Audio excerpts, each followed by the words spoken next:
Stuart Rubin from Warner Music, Jason Inman, a JOK fan and collector extraordinaire, other Andrew O'Keefe is here, thank you so much for coming, and other people who've been touched by Johnny O'Keefe in over, well, really 50 years of the time we've had his music, and it's today, of course, tomorrow really is the 30th anniversary of his loss, and I just wanted to do something today to mark that occasion and to sort of celebrate his legacy. All right. And he gave me a little record with a big hole in it. He said, this is kind of stuff you have to play. And my wife Beth, as usual, was making coffee, bring out tea to it.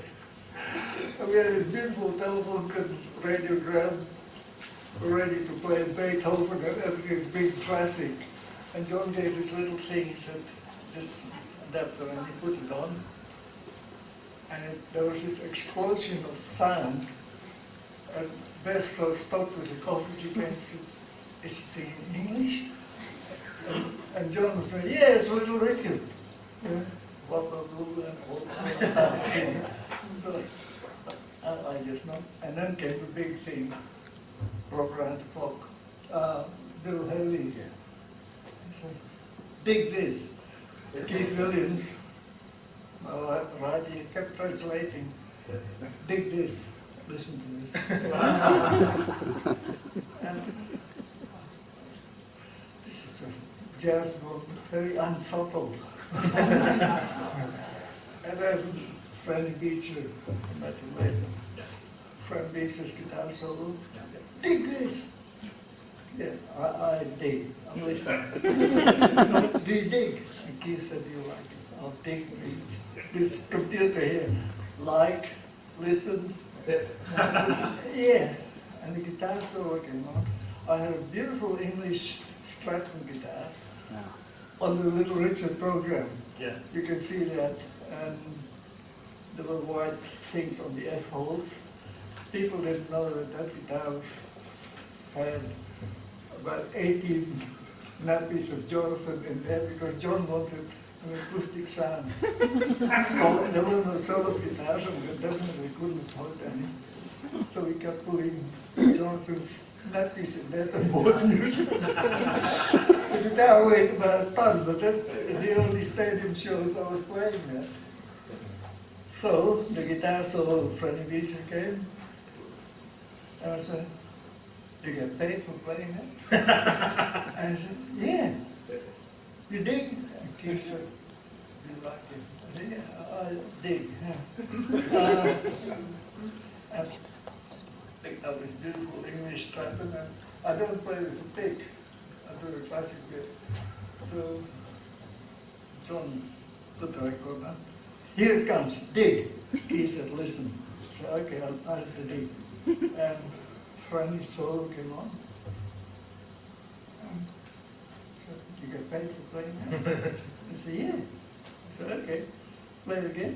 He played it, and I just forbade him note for note what it was that, because it's easy. You've got triplets, semi-quavers, quavers, in one hand. I said, ah, cool. He said, good. Big, cool. But cool is jazz. And, I mean, saxophone players, cool. Miles is cool. And I have to have the same birthday as Miles. But, okay, cool, yeah. I'll play it. All right. He gave me a stack of records. See you in Balmain. And that. Balmain Working Man's Institute the following Saturday. No rehearsal. And you were with the band for the next. I turned up. Yeah. Great tuxedo, cummerbund, black tie. And there was this band, people there. Okay. Put the guitar down.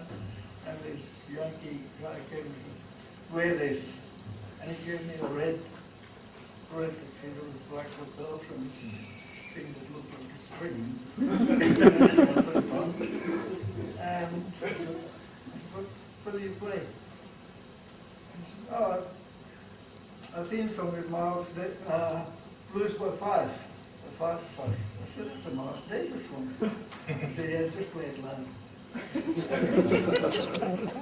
And Pat hits the drummer, and suddenly there it was, bang, this sound explosion behind me. And John said, turn it up! Turn it up! And then I looked at the drummer and said, oh, there's nothing subtle about this. Jazz gone bad. So I played, and people started dancing. And I thought, oh, what are you going to do now? And don't come close to me because I'll kick you. But apparently they were listening to blues. I was just following this Charlie Christian and everything else coming out of that guitar. And John said, great. He said, what's the next song? And Dave just said, B flat. All the keys were in. B flat. I didn't know what the song was. Probably Catfish was there, very unsubtle. And John started singing. And it was, everything was harmonically talked about blues. That's cool. That was fantastic. Thank you, Lou. Lou Cash, thank you. You said I could speak for an hour. So I understand the song came into existence after a gig in Newtown. What happened at this gig? Well, firstly, I want to thank you for inviting us today. 30 years since Johnny went, 50 years since this song was written. Before we started that, there's the latest version of it, as you just showed. Whoops. And there is the original, which is a little bit warmer. Okay. So that was done in 1958. The song has done very well. It's been a lifesaver for me. The big one was Pretty Woman. And when they put that song in Pretty Woman, I rang Dave, he was in Detroit, and I said, in Dallas, I said, you know that 12-bar blues we wrote? He said, yeah. And I said, well, is there a movie called Pretty Woman in Town? He said, yeah, in Dallas. And I said, you better go and see it because the song's in it. It's right under the credits. And so that was the beginning. But the first one to record it was our friend Iggy Pop. And he did it in the late 80s, and he's just done it again. He's done another version 20 years later. And it's pretty wild, I tell you what. They've also done a version of a new version of our recording. They've redigitalised it, and it's fantastic. You can hear the saxes. So to answer your question, I came in, just a little thing I want to sort of bring in. Alan Dale was around, but I was with a band called Ricky Miller and the Brothers. And Ricky Miller and the Brothers, and I've got a photo here if anyone doubts that, we did dances at Balmain, and then we went on a tour with Les Brambury. We were jazzers, and we patterned ourselves, as it were, on the Freddie Bell and the Bellboys. So we had the steps and all that stuff. And we did pretty well. And at the end of the tour, Les Brambury said to us, we're going to do a show at the Sydney Stadium. But there's this guy called Johnny O'Keefe who's going to be the top, the head billing. You guys are going to be second. So, okay. So we did the big show. And it was the first all-Australian rock and roll show. It's the first time I really met John, briefly. And in those days, I used to do a thing called Johnny's Rock. And I'd take my shirt off and my jacket and my shoes and lay on the floor and play high notes. I used to bring the house down. Anyway, I did this that time. And of course, Dave Owens I'd known, he was a great jazz player. He came from Detroit and he played like Dexter Gordon. We hadn't heard sax players, jazz players like that before. And I befriended David. And he was, and as Pete had said, he was his band which Johnny joined. So Dave and I were friends, and then our band was about to disintegrate, Ricky Miller and the Brothers. And I remember when Tony Herman, who was my friend, trumpet player, who rang me one day, we were both newly married, and Paul, and he said, "You want to make some money?" And I said, "Yeah." He said, "There's a catch, it's playing rock and roll." I said, "What?" So I went along with him, and we did do fairly well. Ended up, Johnny got this deal to go on the road with Little Richard, and I'd heard about it. David mentioned it to me, but I was certainly not ever thought that I might do it. The next thing, Johnny O'Keefe rings me and he said, "Hey man," he said, "we're going on tour with Lee Gordon." He said, I need another sax player because I've sacked John Balcom, and I knew John. And I said, "Oh, okay." And he said, "Yeah, I saw you doing the thing with Ricky Miller and the brothers." He said, "So that'd be good," and Dave's recommended you. So I then said yes and met him the next Sunday and the rest of the guys. Lou, it's the first time I met those guys in Catfish in the Spelson's restaurant, I think underneath the O'Keefe, Ray O'Keefe's shop, clothing shop. So Dave was a big influence on me, and I'm just as a preamble, sorry if it's going to be too long, but Dave was one of the most important parts of this whole thing, and he, with his American, as you said, Peter, American background, he knew black music very well, he knew jazz. He worked with his own group in Detroit, and they were a group like the Hi-Lo's, or if those who know the Hi-Lo's, and they were a jazz singing group, but they played instruments. And Dave had that background, came to Australia when he met the Australian Jazz Quintet with Errol Buttle and co. They came over to hear him play in Detroit. He got interested in Australia, arrived here, did very well. But then he got sort of ousted by the local constabulary. The people that were in the ABC and that saw him as a threat. And so Dave had difficulty getting a lot of jazz work at that point in time. That's why he formed this group, and John came into it. Dave and I with Lou, we used to listen to a lot of jazz, and this was before Bob came into the band. And I'd go back to his place after we did a gig, and because his mother had died in '57, he went to America to the funeral and brought home a stack of albums, LPs, Miles Davis, John Coltrane, and stuff we'd never heard here in Australia. And so used to get together after gigs to cleanse our souls from playing rock and roll and listen to Miles Davis. So we did this gig one night at Newtown, where the hub is there, the hub theatres on one side, and there was a hall, the MUIOOF hall, Manchester United Insurance, whatever it was. There were two halls, one on the top and one on the bottom. There was a Greek or Italian wedding reception going on downstairs, and we had our rock dance. Too long? No, well, yeah, why not? Okay. We had our rock dance, and there we were playing away, and all of a sudden the place emptied out. We looked at each other and we went to the balcony and overlooked into Newtown Square there, and there was the biggest brawl we'd ever seen, and it was Australia's first rock and roll brawl, I think. And Dave and I looked at each other, so that was the end of it. We went home and we were listening to Miles, and that's how we just put the words together, these wild kids. David, he had a real sardonic humour, and he was saying, "What are we doing here with these kids? You know, we're creating these monsters, these kids, and this music's going to be the death of them and all that stuff." And the words came out of that, "Real wild child, I'm out of school," and all that stuff. And so we didn't think much of it. And then Dave said, "Look, we'll show it to Johnny. You never know, we might be able to record it or something." So about a week or so later, at festival, we had got the words. Dave's got the words we've written down. Hey, John, would you like to try this? And he said, "Oh, how's it going?" I said, "Well, 12-bar blues. Let's do it like that." And it's just on the melody, da da da da da da da da. So that there was no sitting down writing a great melody. But John, hearing the lyrics, they just fitted him. He said, "I love this. Let's do it. Let's record it now."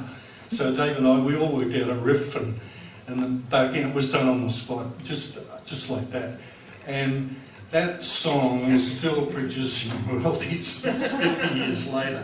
So I wish Dave and John were still here. Johnny didn't see any of its success. The song is a part outside of the thing that we did. It's had its own life, and I thank God for that, because I've been through some very tough times, and the song's always been there when I've needed to have some support or some money, and they keep recording it and keep putting it in movies. So Real Wild Child is what it's called because of the movie Wild One with I'll bring that. That's the story of the writing of. Please thank Johnny Green. I don't mean old, but just haven't seen you all for such a long time. It's just so wonderful that you all are here and still sprouting the wonderful news about the guy who we can all blame for giving us a career in Australia. This is the guy that you either liked or you didn't like. There was no grey with Jock. A lot of people didn't like him, and a lot of people still don't like him from that era. It's hard for me to get my head around that because he and I had just so much in common. The thing we didn't have in common was the fact that he had so much bravado and so much wonderful charisma. I didn't have that. I was a real shy country boy. But at the same time, what we did have in common was, I guess, the thing that motivated us, and that was we had focus, and we were both pretty much perfectionists. And that was one of the things that I think a lot of people didn't like about Jock, is that he knew exactly what he wanted, whether it was right, wrong, doesn't matter. He knew that he wanted that, and he was going to get that, which God knows whether one did like him or not from those era. Thank God he was like that, because that's how we end up getting TV shows and how we end up getting people like Lee Gordon taking notice of Australian talent. Okay, I first, I won't be long here, but I first heard of Johnny O'Keefe because we were both Johnny Ray fans. We both loved his songs and would sing his songs. And I know in May 1956 I did an amateur hour on 2UW, and I wanted to sing. You turned up there and you were given 3 songs to present to the piano player, a guy called Frank Scott. And they would listen to you singing the songs and they'd say, okay, you do that one. Anyway, I turned up with my 3 songs, and one was Just Walking in the Rain, Johnny Ray, and the other one was Nat King Cole's Autumn Leaves, and the third one was a song by a guy who no one had heard of before, a guy with a really, really strange name called Elvis. And the song was called Heartbreak Hotel, which had just been released.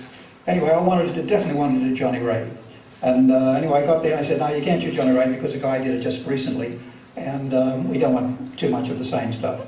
So I said, okay, so I did the Johnny, Nat King Cole. I said, no, too slow, do this other thing with this guy with a weird name. So I sang Heartbreak Hotel and came second, but that started my whole career going. But at the end of the show, he said, Alan too, he said, I'd like to send a cheerio to the guy talking about Laurie Ricks. That was my name. Well, it still is my name, I guess, but that was my real name then. That was on here previously. He wanted to do a Johnny Ray song, but we didn't allow him to because just a couple of weeks ago, another guy did, and he's doing we'd like to send a cheerio to him because he's doing a big concert down in Wollongong tonight, and his name is Johnny O'Keefe. Now, that's the first time I've heard this guy's name. 6 months later, I'm entering a contest to become, to find Australia's Elvis Presley. They were trying to promote this movie called Love Me Tender, which was Elvis's first movie, and once again, no one knew who this guy was, so they thought they'd try and get as much PR as they could. So I entered into this contest, and I happened to win it. And part of the prize was the next week I would be a guest performer on this rock and roll show at the Trocadero, which was, I think, one of the first rock and roll shows at the Troc. Anyway, I went along there, and it was Jock in his red suit. He was the dude that was the compere of it. And also part of my prize was that I would be on the Little Richard show, and that was part of my prize also. Anyway, I sang my songs at the Trocadero with the, forget his name, but the orchestra in the shell, whatever it was, a real straight orchestra. We did our stuff, and I didn't end up doing the Little Richard show. Somehow something happened there, and I didn't end up doing it, but Jock did it, and whoever else did it. But that was, from that moment on, we developed a sort of a relationship that was a little distant, but there was a respect. He had a respect for me, and I had a respect for him. He was 5 years older than me, so it's a wonder he did respect me at all, because I was just really a kid to this 21-year-old guy. Anyway, 1957, he was doing all his stuff, and way ahead of me, I was doing my rockabilly business. I had a little rockabilly band, and we were doing stuff through there.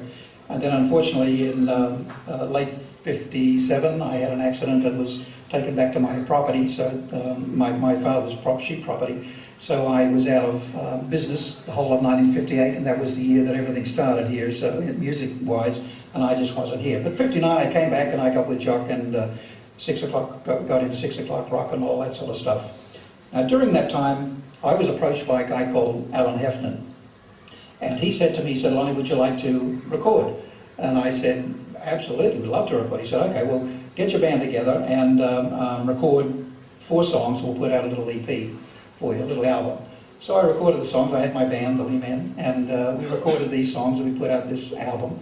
This was in early October 59. So we put out this little album called This Is Lonnie Lee. And they told me it did very, very well. So he came to, Alan Heffernan came to me again and he said, Lee has said, would you want to do a single? And I said, wow, absolutely, I'd like to do a single. So he said, okay, we'll get a couple of songs together and go to the rehearsal above Woolworths, the ABC in King's Cross, that's where the rehearsal was, and we'll see what we can, see what you can record. So I chose a couple of songs, or actually it was one song. I chose a song called Shame on You, Miss Johnson by a guy called Bobby Freeman, and who'd previously done a thing called Do You Want to Dance, which was very popular. So anyway, I turn up at this at the rehearsal. The band's there. The guys sitting here were there in the band, and part of my band as well, Peter Baisley. And we do the rehearsal, do this thing, and it sounded really, really good. And Jock came along and he said, well, what's the other song you're going to do? And I was so stupid and so naive. I said, well, I just got one song together. And he said, well, you've got to have 2 songs on the record. And I said, oh yeah, of course. So anyway, he said, well, what else do you want to record? And I couldn't think of anything. My mind went just blank. And he said, okay, well, maybe we'll send the band out for lunch and we'll see if we can write something. So we sat down at the piano and we ended up writing something. And it was turned out to be Ain't It So, which was my first seller, and the thing that started off my whole career. It took us 20 minutes because by the time the guys came back from lunch, we rehearsed it, and there it was. Went in and recorded it, and that was it. But at that time, John didn't have much to do with Lead On Records. He was still contracted to Festival Records. He wasn't involved too much with Lead On. But it wasn't until a little bit later on that Alan Heffernan, who had been sort of by proxy looking after this thing, and although he the label, although he wasn't too much involved in the creative side of it, he just knew who he wanted to record. He was mainly in trying to sell the stuff because they were up against EMI and at the time CBS and the Australian Record Company, and so it was very, very difficult to have these big competitors. But he was a great salesman, Alan Heffernan, and he was the guy behind Lee Gordon and really made Lee Gordon out here. But anyway, I guess around about the 1960s, maybe around about 60, in the middle of 60 sometime, he had said John was really wanting to get in and do more things other than just performing. And he should have, because he was really, really talented. He knew what he wanted, he knew what a hit song sounded like, he knew the types of things that the people, he could really, really relate to the audience out there. And so many entertainers and so many executives couldn't then and still can't now. But he really had this great gift being able to do that.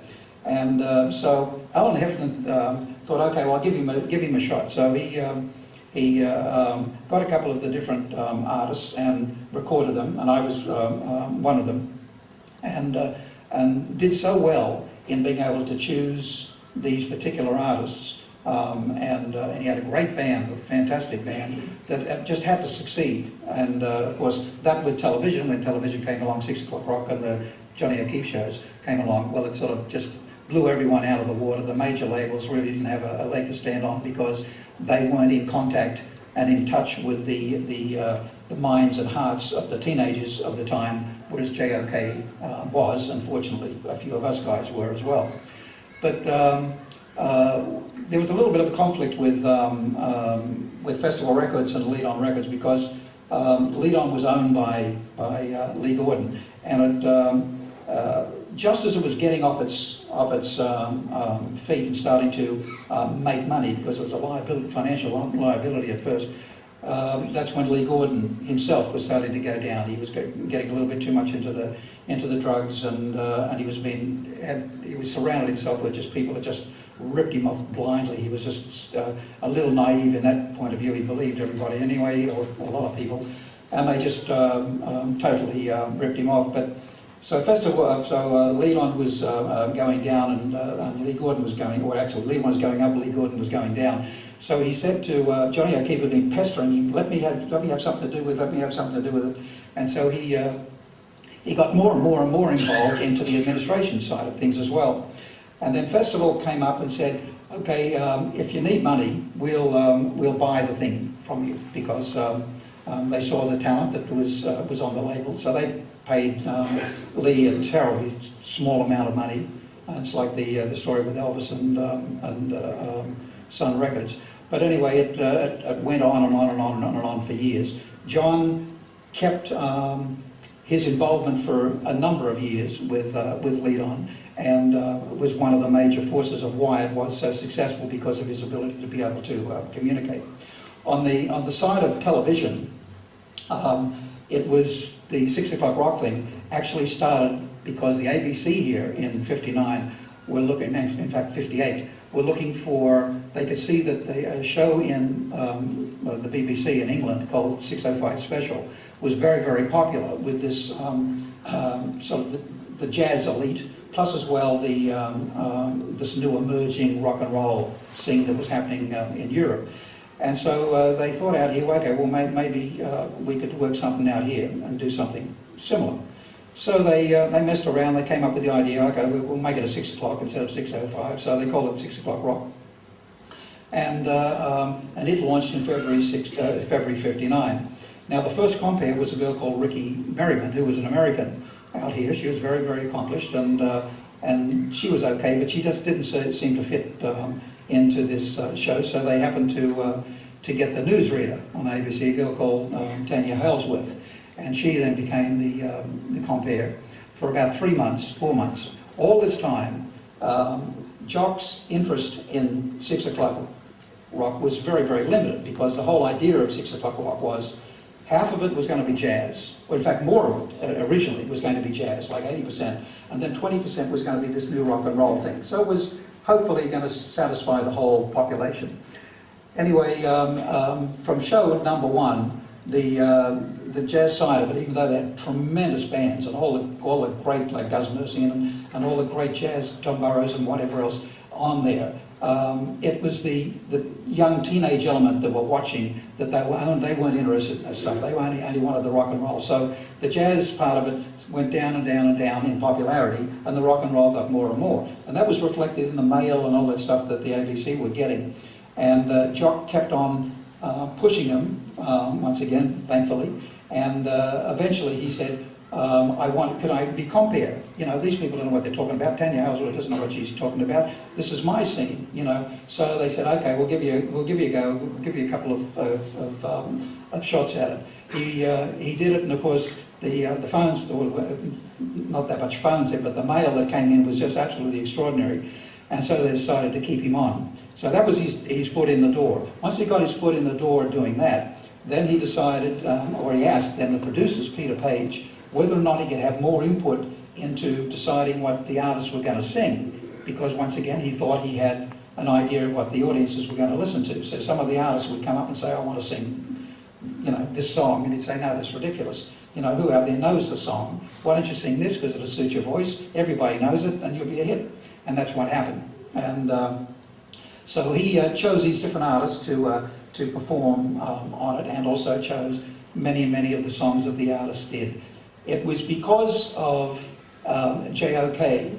and the rawness that he had that hit the hearts of the people watching around Australia.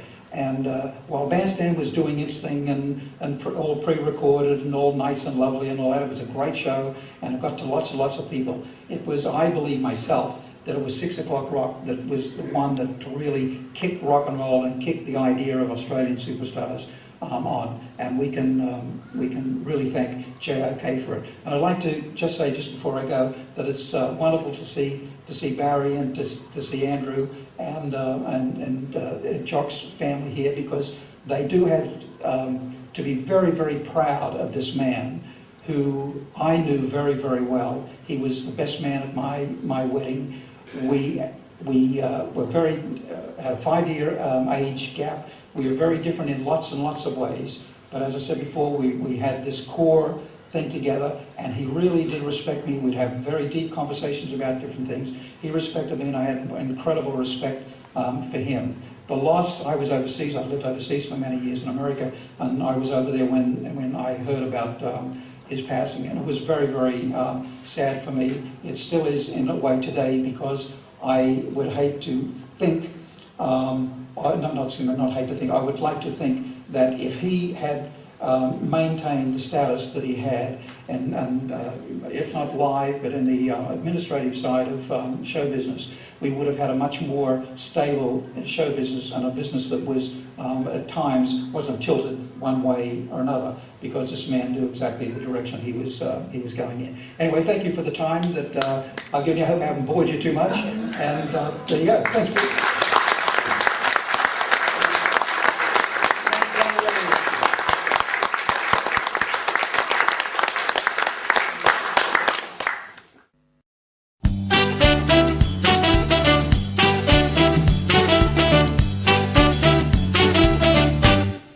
She's so tough.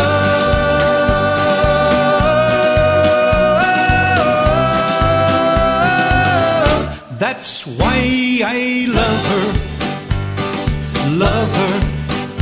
Well, I saw a pretty little girl